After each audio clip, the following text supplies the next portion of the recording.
تعالى كده احكي لك قصة يمكن تصدقها او لا. اللي في الصورة دي واحدة اسمها نجاة، دخلت اسم شرطة المعادي وقالت انها عايزة تبلغ على جريمة قتل. فالظابط قال لها طب اتفضلي استريحي واشربي حاجة الاول.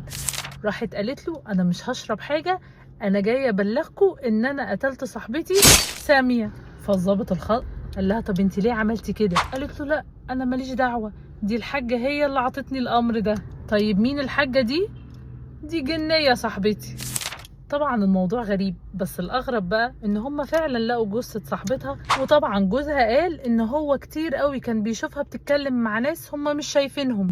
لا وكمان في عربية فخمة بتعدي عليها كل يومين كده، ويوم ما يسألوها هو انت رايحة فين يا نجاة، تروح ترد عليهم تقول لهم انا رايحة عند الحاجة زورها في الزمان. طبعا قالوا عليها انها مريضة، ولا كمان عندها انفصام في الشخصية، واتقفلت القضية على كده. وقبل ما تولد اختفت من عنبر 27، والممرضة دورت عليها وقلبت عليها الدنيا ما لقيتهاش خالص. بس في تفصيلة صغيرة، ان واحد غني جدا ساب في المستشفى 500 جنيه تحت تصرفها. مين هو؟